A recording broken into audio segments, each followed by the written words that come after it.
राधे राधे। जय श्री कृष्णा।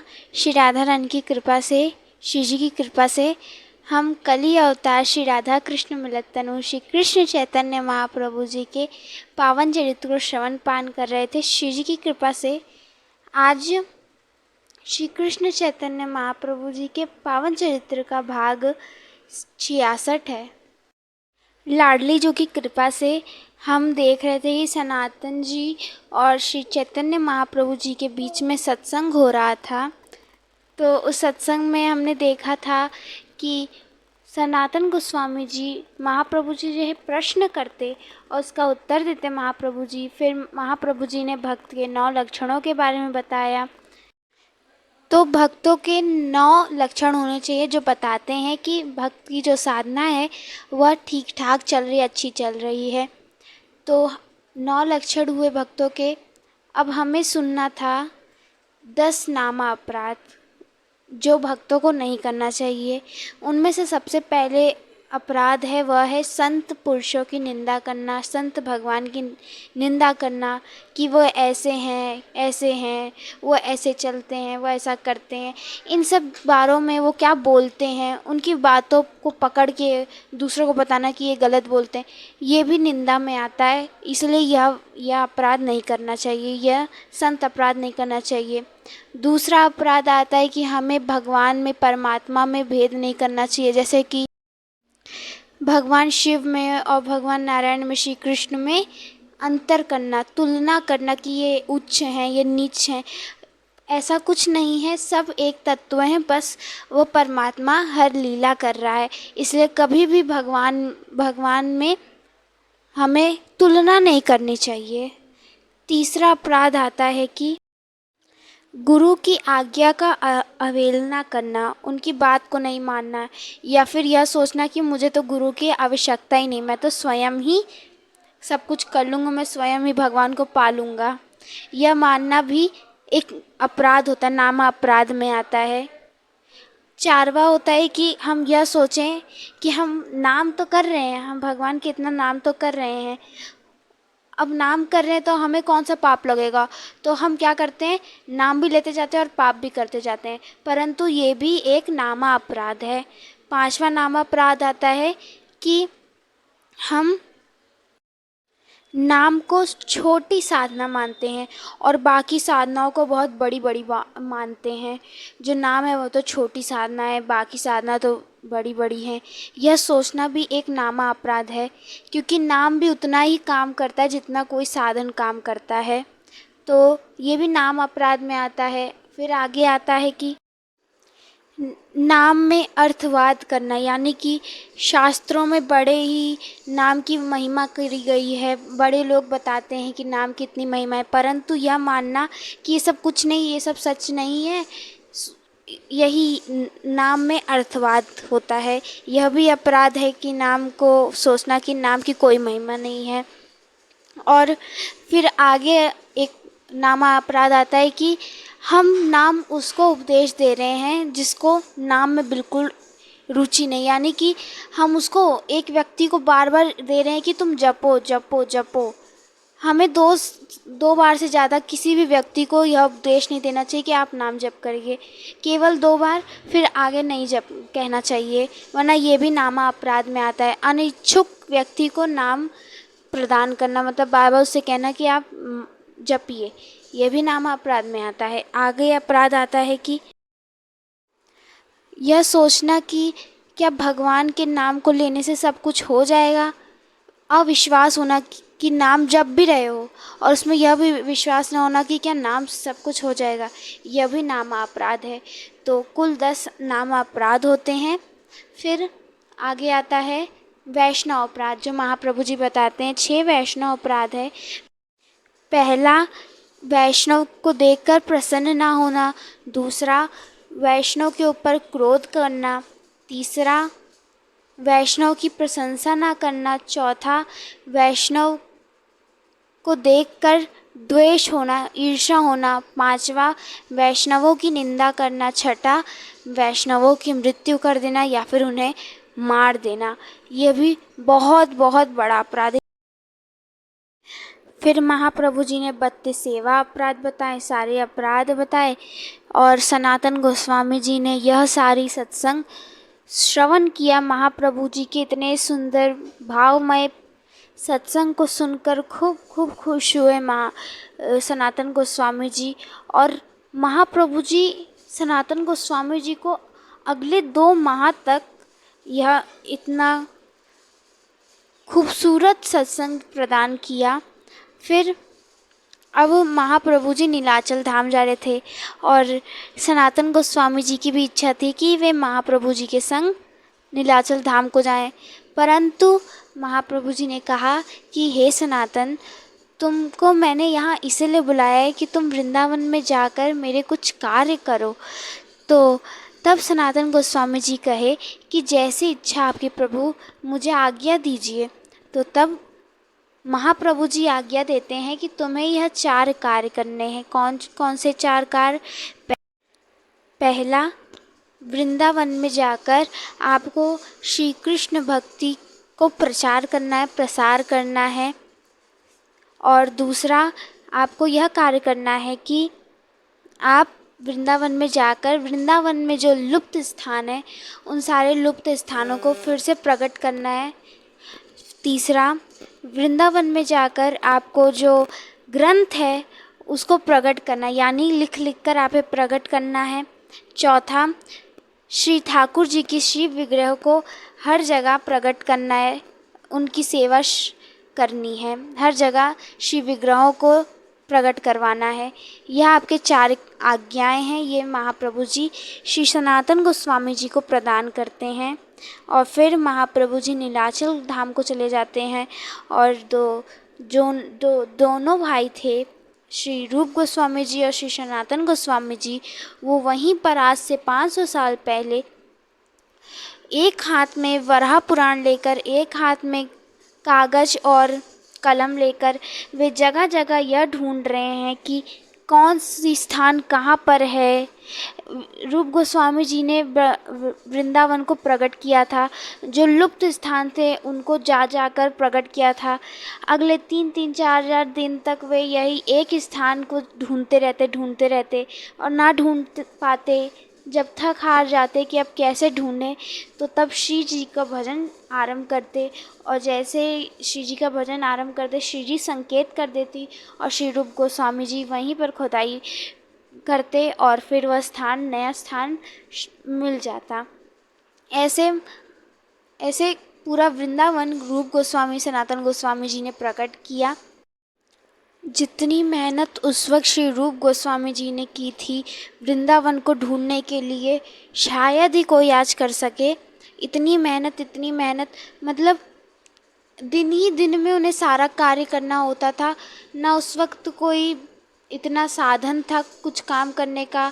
फिर एक हाथ में वराह पुराण लेकर और दूसरे हाथ में कागज, कलम, शाही, इतने सारे कार्य, ऊपर से उन्हें ग्रंथ भी लिखना होता था, बहुत कार्य होता, उसमें भी वे इतने मस्त होकर सब कार्य करते। और जब एक बार की बात है, एक लीला आती है, जब रूप गोस्वामी जी योग पीठ को ढूंढ रहे थे, वहाँ पर वे ढूंढ नहीं पा रहे थे कि योग पीठ कहाँ है। शास्त्र में वर्णन था परंतु वो समझ नहीं पा रहे कि कहाँ है। तो वे परेशान होकर क्या करने लग गए, रुदन करने लग गए और श्री जी को याद करने लग गए, रो रहे हैं। तभी जब रोते हुए भगवान देखे, प्रभु देखे ठाकुर जी, तो वे प्रकट हो गए। एक छोटे से सांवरे बालक में आए और रूप गोस्वामी जी से कहने लग गए, अरे ओ बाबा सुनो, वहाँ जमुना किनारे उधर वहीं पर योग पीठ है, वहाँ पे गोविंद देव जी हैं, वो नीचे ही है। वहाँ पर गाय अपने चारों थनों से दूध छोड़ती है, वहाँ से गोविंद देव जी को निकालो और उन्हें प्रकट करो। तो रूप गोस्वामी सुन के एकदम चौंक गए कि अरे ये बालक कैसे समझ सकता है। तो जितने देर में वो कहते अरे प्रभु, उतने देर में तो हमारे ठाकुर जी अंतर ध्यान हो गए। और फिर अगले दिन श्री रूप गोस्वामी जी सबके साथ निकल पड़े और वहीं पर जमुना किनारे, परंतु योग पीठ को वो तब भी नहीं ढूंढ पा रहे। तब उन्हें हल्की हल्की झलक दिख रही है कि ठाकुर जी उन्हें अपने 4 उंगलियों से ऐसे कह रहे हैं, इधर आओ इधर आओ, पीछे पीछे पीछे पीछे। उन्हें फिर वो उस गोविंद देव जी के तरफ लेते गए। और तब रूप गोस्वामी देखते हैं कि हाँ, वहाँ पे एक गैया है जो 4 थनों से अपने दूध को छोड़ रही है। और फिर वहाँ पर खुदाई करते हैं रूप गोस्वामी जी सबके संग। तो पता चलता है कि वहाँ पे तो श्री गोविंद देव जी प्रकट होते हैं। और फिर गोविंद देव जी को रूप गोस्वामी जी अंग में भरकर खूब खुश हुए, नृत्य करने लग गए और खुश होकर वहाँ पे उनको स्थापित करते हैं, स्थापित हो जाते हैं। यह लीला ठाकुर जी ने श्री रूप गोस्वामी जी के साथ की। अब सनातन गोस्वामी जी सोचने लग गए कि रूप के पास अपने गोविंद देव जी ठाकुर जी आ गए हैं, मेरे को भी चाहिए ठाकुर जी। अब सनातन गोस्वामी जी सोचने लग गए। तब सनातन गोस्वामी जी पर भी ठाकुर जी कृपा करते हैं। तो रूप गोस्वामी जी और सनातन गोस्वामी जी दोनों ही मथुरा को भिक्षा मांगने जाया करते थे, मथुरा में भिक्षा मांगने जाया करते थे। तो रूप गोस्वामी जी भी मांगते थे, 10 दिन में किसी दिन जाया करते थे रूप गोस्वामी जी, और सनातन गोस्वामी जी भी ऐसे जाते थे। तो 8-8 दिन में वे सनातन गोस्वामी जी भिक्षा मांगने जाया करते थे। एक दिन वह हर जगह मांगते। एक दिन एक जगह गए, किनके यहाँ, दामोदर चौबे जी के यहाँ गए। वहाँ पर उन्होंने भिक्षा मांगी और एक मैया निकली और भिक्षा दी। और तभी उन्होंने पीछे क्या देखा, उनके आंगन में देखा कि एक कालो कालो सो ठाकुर है, उनका नाम है मदन मोहन। अम्बरीश जी के द्वारा मदन मोहन सेवित ठाकुर थे, जो कि राम जी के वंशज थे। तो ये जो मदन मोहन ठाकुर जी थे, ये वृंदावन में आकर यहीं पे स्थापित हो गए थे, कहीं चले गए थे। तो अद्वैत गोसाई जी ने आकर अद्वैताचार्य जी ने मदन मोहन जी को वहाँ से खोज की, उनको प्रकट किया और फिर उनका सेवा करने लग गए। फिर वे सोचे कि अब तो मुझे यहाँ से जाना है, तो मैं यह किसको दूँ। तो वे दामोदर चौबे जी को, जो उनके शिष्य थे, उनको दे के चले गए। तो दामोदर चौबे जी के यहाँ मदन मोहन जी सेवा पाने लग गए। तो वही सनातन गोस्वामी जी ने उन्हीं ठाकुर जी को, मदन मोहन जी को देख लिया। अब उनका दिल उन ठाकुर जी पे आ गया। कैसे, उन्होंने उनकी आँखों में देख लिया, और जैसे ही आँखों में ठाकुर जी को देख लो तो इच्छा होने लग गई कि अब मैं इनको अब मुझे ये चाहिए, मुझे चाहिए। तो अब कहाँ वे 8-8 दिन में भिक्षा मांगने जाया करते थे, अब वे प्रतिदिन उन मथुरावासी मैया के यहाँ प्रतिदिन जाने लग गए। और प्रतिदिन जाते तो अब जो मैया थी वह सोची कि पहले तो ये 8-8 दिन में आते थे, अब तो ये रोज ही आते हैं।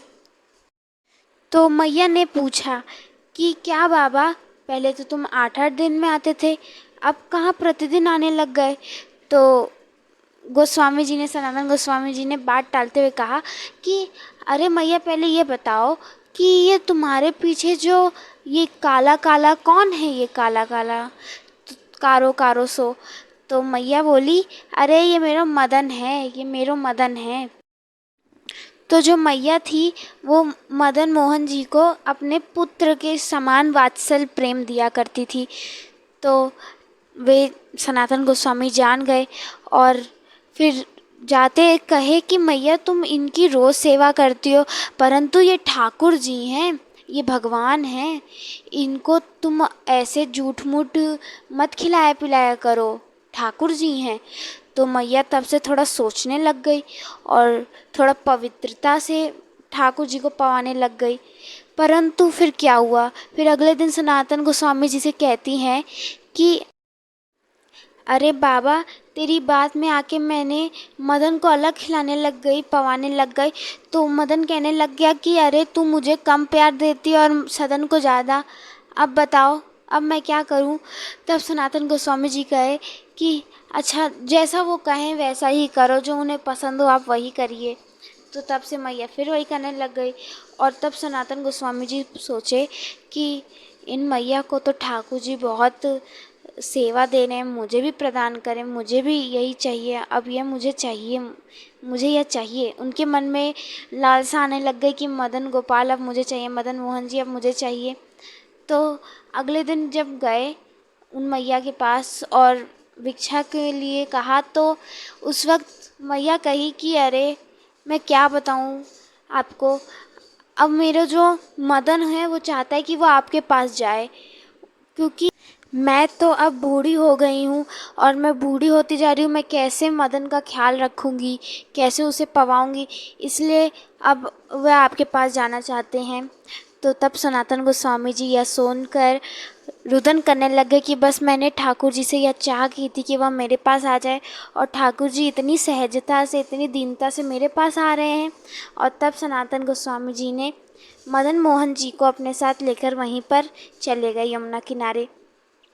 और जब गए और अब पहले तो सनातन गोस्वामी जी रोटी मांगा करते थे, अब आटा मांग कर लाते, और यमुना जी का मीठे मीठे पानी से वे आटा को बनाते और आटा को फिर मोटा मोटा टिक्कर टिक्कर बनाकर उसे सेक लेते और वही मदन मोहन जी को भोग चढ़ा देते, प्रसाद चढ़ा देते। और जब यह चढ़ाया तो तब मदन मोहन जी कहे, अरे मुझे इतनी सूखी सूखी टिक्कर पवाते हो, मेरा गला सूख जाता है, इसमें कम से थोड़ा नमक, थोड़ा घी, थोड़ा साग रखा करो। तो तब कहे सनातन गोस्वामी जी कि इसमें हमारी कोई गलती नहीं है, क्योंकि आप अपनी मर्ज़ी से मेरे पास आए हो, मैंने आपको नहीं बुलाया, आप मेरे पास अपनी मर्ज़ी से आए हो, तो आप जानो, हम नहीं जानते। तब मदन मोहन कहे कि अच्छा, आप नहीं जानोगे, हम जाने तो ठीक है। वो कहे ठीक है। तो ऐसे रात्रि का समय हुआ, सायंकाल में गए, शयन हो गया ठाकुर जी का। तो अब वहीं पर यमुना के पुलिन से कोई एक सेठ था पंजाब का, वह जा रहा था, उसको अपना सामान लेकर जाना था पंजाब। तो उसकी नैया में बहुत सारा सामान था जो जाना था। तो अब वो नैया वहीं पर यमुना में फंस गई और निकल ही नहीं रही। और जब वे निकल ही नहीं रही तो फिर वे गए सनातन गोस्वामी जी की कुटिया में, देखा वहीं पे दिया जल रहा था, तो उन्हें लगा कि यहीं पे कोई व्यक्ति होगा, तो मैं यहीं पे जाता हूँ। तो सनातन गोस्वामी जी की कुटिया में पहुँचे, देखा कि सनातन गोस्वामी जी हैं, बैठे हुए हैं, और कहा महाराज जी, महाराज जी। तब सनातन गोस्वामी जी उठे और कहे क्या हुआ? तो वे कहे कि मुझे आपकी एक मदद चाहिए। वह कहे कौन सी? तो कहे कि मेरी जो नाव है यहीं पे फंस गई है, कुछ करिए, कुछ प्रार्थना करिए, कुछ करिए। तो तब सनातन गोस्वामी जी कहे, अरे फंसी नहीं है, इस कारों ने फंसाई है, इस काले ने फंसाई है। तब वे पूछे कि कौन काले, किसने फंसाई है? तो वे कहे, अरे ये मेरे मदन मोहन जी हैं, ये मेरे ठाकुर हैं, इन्होंने फंसाई है, इनसे प्रार्थना करो।